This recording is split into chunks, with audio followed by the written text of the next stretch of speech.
E se todos os registros imobiliários desaparecessem? Se você fosse fazer uma transação, vender a sua casa, por exemplo, e você descobrisse que não existe mais nenhum documento dizendo que você é proprietário. Ninguém mais, nesse momento, tem qualquer documento atestando que é proprietário. Qualquer pessoa pode entrar em determinado terreno, invadir esse terreno, essa casa, expulsar uma família de lá, e eu não vou ter nenhum documento para dizer que eu era o proprietário daquele imóvel. Já parou para pensar numa situação como essa? Nesse vídeo eu vou falar como isso pode acontecer e por que a nossa empresa, quando a gente fala de tokenização imobiliária, nós optamos por redes públicas.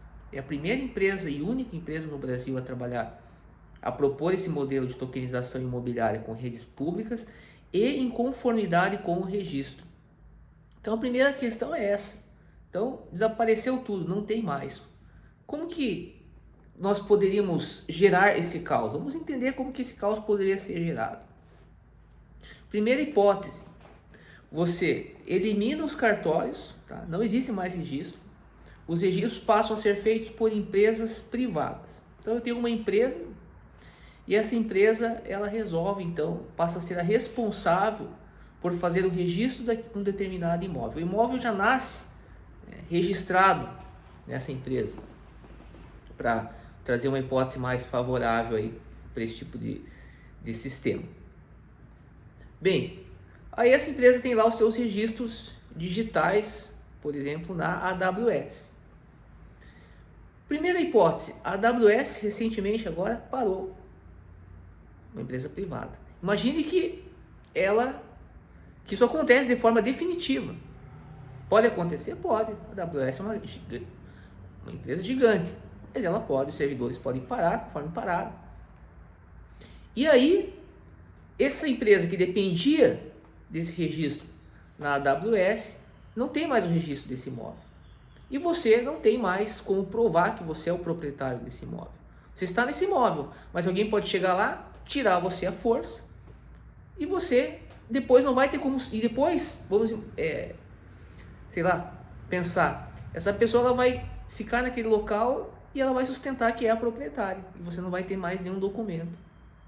Porque esse sistema, vamos imaginar que esse sistema não voltou. Ou voltou com alguma imprecisão que não se consegue mais identificar o proprietário. Pense que situação complicada. Bem, essa é uma hipótese. Qual que é a segunda hipótese? A segunda hipótese é que a AWS ela continua no ar. Ela continua no ar, só que agora quem para de atuar é a empresa privada que ficou responsável por todos esses registros. Então você não tem mais o cartório, você passa a ter essa empresa privada, e essa empresa privada ela simplesmente para de funcionar. Dá algum problema, vem a ter a falência na atividade empresarial, uma atividade de risco, conforme todos sabem, quer dizer, todos não, né? Não são todos que sabem, mas as empresas, né, elas estão sujeitas a uma atividade de risco, então elas têm todo um regime aplicável diferente do que acontece com as pessoas, certo? Você já presume que a atividade é de risco. Nenhum empresário tem obrigação de fazer sucesso, de dar certo, não. Os negócios, eles têm sempre, todo negócio tem um risco. Então essa empresa ela vem a falir, não é por incompetência da empresa, certo? Uma questão do risco da atividade empresarial. E aí também os registros eles desaparecem. E aí? Nós voltamos à ideia do caos. Vamos ver agora que essa empresa ela está utilizando o blockchain. Mas ela está utilizando o blockchain em redes privadas. Então o que são as redes privadas? São servidores que, por exemplo, rodam em serviços como a AWS. E aí acontece de novo aquele sistema lá. A AWS para de funcionar. E o que acontece com os teus registros em blockchain? Desaparecem, sabia? Tem gente que não sabe. Tem gente que quando eu falo sobre blockchain pensa assim que se eu fizer um registro em blockchain é imutável, não desaparece mais. Por quê?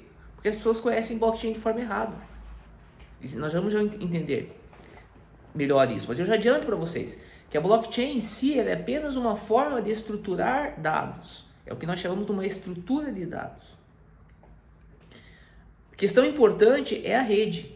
A questão mais importante é a rede, a chamada rede P2P, E o Bitcoin, a grande ideia do Bitcoin era criar uma rede P2P, nós chamamos de um sistema distribuído, e a blockchain ela vem com uma das soluções para permitir a existência de redes P2P. Então as pessoas falam muito em blockchain, tentam até colocar o Bitcoin em segundo plano, nós já vamos ver que não é nada disso. E elas não contam isso que eu estou contando para vocês. Você pode ter lá uma rede privada com servidores na AWS, a AWS pode parar, e aí o teu sistema em blockchain desaparece, não existe mais. Isso já aconteceu na prática? Já aconteceu, por exemplo, com os NFTs, num jogador de futebol chamado Roberto Carlos. Numa onda, que foi da seleção brasileira, vocês devem conhecer, numa onda dos NFTs, de redes, colocou, agora tem o NFT, tá na blockchain. Só que era uma empresa que tinha poucos servidores, certo? Então, desapareceu. Hoje, quando se fala em tokenização imobiliária e se fala sobre blockchain, a ideia que se tem é essa. Esses servidores privados, essas redes privadas, em geral, é isso que é feito. Como eu falei, a nossa empresa foi a primeira, eu acredito que é a única, a defender as soluções de redes públicas. Nesse momento, agora, as outras empresas estão migrando e começando a falar sobre redes públicas, acompanhando a tendência, né, dos grandes bancos, mas uma tendência que nós já adiantávamos, uma vez baseado nesse conhecimento tecnológico que nós estamos passando aqui. E aqui já alertando vocês que no canal aqui, nós temos um curso gratuito, 46 aulas, onde nós ensinamos a montar toda essa tecnologia, e você vê, por exemplo, a diferença de blockchain e rede, porque você monta ela, você programa, não é só de falar, você faz de graça, tá? 100% gratuito o curso. Então, essa é a questão. E agora, como é que a gente resolve esse problema? Basicamente aqui eu acabei com a tokenização imobiliária que você conhece. Eu trouxe argumentos aqui que são argumentos irrefutáveis, que mostram que a tokenização imobiliária, do modo como tem sido proposto aí, não traz qualquer segurança adicional. Muito pelo contrário. Ela é completamente independente do registro, ainda que não siga as formalidades legais. E se não existir o registro, ela não consegue sustentar por si só, e traz o risco de nós termos esse caos, porque essa empresa, a empresa que vem a oferecer esse serviço de maneira privada, servindo-se desse tipo de tecnologia, pode simplesmente parar de funcionar, certo? Então, qual que é o futuro? E como que as coisas realmente elas devem acontecer? Aí, agora a gente chega no ponto importante. Sabe que eu tenho um curso de tokenização imobiliária.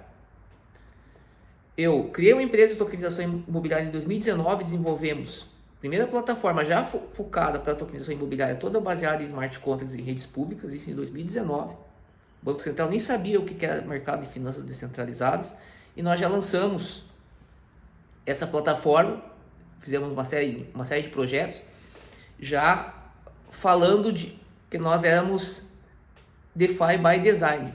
DeFi by Design e voltados à tokenização de ativos reais. Ou seja, algo bem antes dessa tendência aí de RWA. Então, será que eu estou falando contra? Não.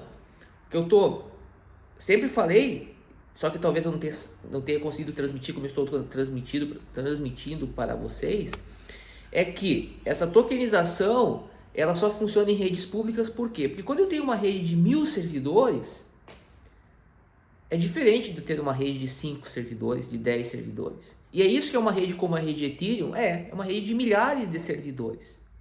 Então eu teria que ter, para que uma rede como essa venha parar, é muito difícil. E aí você vai falar para mim, mas Fernando, não pode acontecer? Pode, até o Bitcoin pode acontecer. Não é algo impossível, certo? Mas é muito improvável e é o melhor sistema que nós temos hoje quando nós falamos em armazenamento de informações. Por que é o melhor? Porque é o que eu tenho mais servidores rodando. É muito fácil você entender esse raciocínio. Então, ainda que esse sistema de milhares de servidores, eventualmente ele possa também parar, é algo provável, né? Possível, mas improvável, né? Mas é o que você tem de mais avançado. Não existe outra coisa, outra possibilidade quando nós falamos em economia digital. Então veja, isso tudo que eu estou falando agora para registro imobiliário, ele se aplica também para registro de transações financeiras. certo? Então, tudo isso que eu estou falando, os bancos também utilizam servidores, que pode acontecer tudo isso que eu estou falando para vocês. Por isso, então, a gente está tendo o quê? Uma migração para essas redes públicas. E é isso que tem que acontecer com a tokenização imobiliária. Já está acontecendo. Esse movimento ele começa agora, cada vez mais forte. Não existe algo, não é algo popularizado, ainda estamos em uma situação experimental, é importante dizer bem, deixar isso aí bem claro, mas é o que vai acontecer. Então veja, num primeiro momento o que nós vamos ter é sim essa conexão do registro imobiliário com as redes públicas. Provavelmente, pelo que eu tenho acompanhado no Brasil hoje, o desconhecimento dos órgãos, né, eles não vão partir para essa solução, que é a solução que a gente tem já defendido e já pesquisando aí desde 2019. Eles estão ainda acreditando na ideia de rede privada, ignorando tudo isso que eu estou falando para vocês. Mas, como isso é um fenômeno mundial, isso vai ter que ser mudado. Certo? Eles têm a opção de começar isso agora. Mas, como eu já disse para vocês, né, infelizmente há muita falta de conhecimento, certo? Veja que, por exemplo, aí quando eu falo, por exemplo, para vocês, tal coisa não é tokenização imobiliária, é digitalização. Já falei do sistema de crowdfunding, por exemplo, da resolução 88 da CVM. Falei aqui, por exemplo, do Hard Rock Café, que fez lá, foi que estava fazendo tokenização. Eu falei, não, foi uma digitalização. Por quê? Porque é baseado nesses sistemas privados. Então não é que eu estou falando porque eu não gosto do Hard Rock, porque eu não gosto da empresa X, porque eu não gosto da empresa Y. O que eu estou falando aqui é baseado em algo técnico. Como um técnico que eu sou, né, eu sou um técnico basicamente, eu tenho que trazer apontamentos técnicos. Eu tenho que falar para um sujeito que tem 3 servidores, que se ele tiver só aqueles 3 servidores, e que aqueles 3 servidores, se eles pararem de funcionar, ele perde todos os dados que ele tem ali. Certo? E eu tenho que trazer qual que é a melhor solução. E é isso que nós temos feito ao longo dos anos. Então tem muita gente que acha que quando eu faço alguma crítica, é porque eu estou fazendo algum tipo de marketing, que eu estou fazendo algum tipo de sensacionalismo. Não, não é. É porque a gente estuda a questão. Certo? E a gente precisa falar o que acontece. A gente hoje está vivendo um mundo, né, tem até um vídeo do dia que eu vi, que o professor de matemática ele vai chegar e vai falar que 2 mais 2 é 4, e o aluno não vai gostar, ele vai ter que mudar o discurso, porque senão o aluno vai ficar ferido. Né? Nós estamos aí com uma onda de desconstrutivismo, né, que as pessoas do nada, elas decidem que elas são qualquer coisa. Então hoje o sujeito decide que ele é um cachorro, aí ele passa a ser um cachorro e tem que chamar ele de cachorro, porque se ele não for cachorro, ele se sente ofendido. Não, eu tenho o direito na minha individualidade e eu posso escolher ser um cachorro. Tem pessoas que estão se comportando como animais, caso vocês não saibam. Então a gente está numa fase hoje no mundo que é algo realmente bizarro. As pessoas elas perderam completamente a referência sobre o que é o fato objetivo, o que é subjetivo, o que é construção social e o que é fato natural. Certo? Elas acham que tudo é possível você construir, né, conforme aquilo que você pensa e que você não existe um fato objetivo. E de repente acaba a luz e acabou o construtivismo. Acabou essa ideia aí, né, de que eu posso ser tudo que eu quero, que eu posso, se eu achar que eu sou super-homem, então eu coloco lá uma capa e todo mundo tem que me dizer tem que dizer para mim que eu sou super-homem e pronto, sabe? Então é triste isso. Totalmente acientífico, mas é o fenômeno que nós estamos vivendo. Só que quando nós trabalhamos, e aqui é bacana, e até foi uma das questões que me chamou muita atenção, me fez eu ir para essa área, né? Porque o direito tem muito dessa... Tem o pessoal do direito que tem muito dessas loucuras aí. É porque aqui a gente tem que ter objetividade. Aqui a gente está falando de tecnologia, certo? Então, fica registrado aqui a importância de redes públicas, porque redes públicas você vai ter então um registro com mais servidores. E essa aqui é a grande questão. Quer saber isso mais em detalhes? Faça o nosso curso, são 46 aulas. Se você não quiser programar junto, acompanhe as aulas, entenda as explicações que você vai entender em detalhes todo o funcionamento disso que eu estou falando. Grande abraço.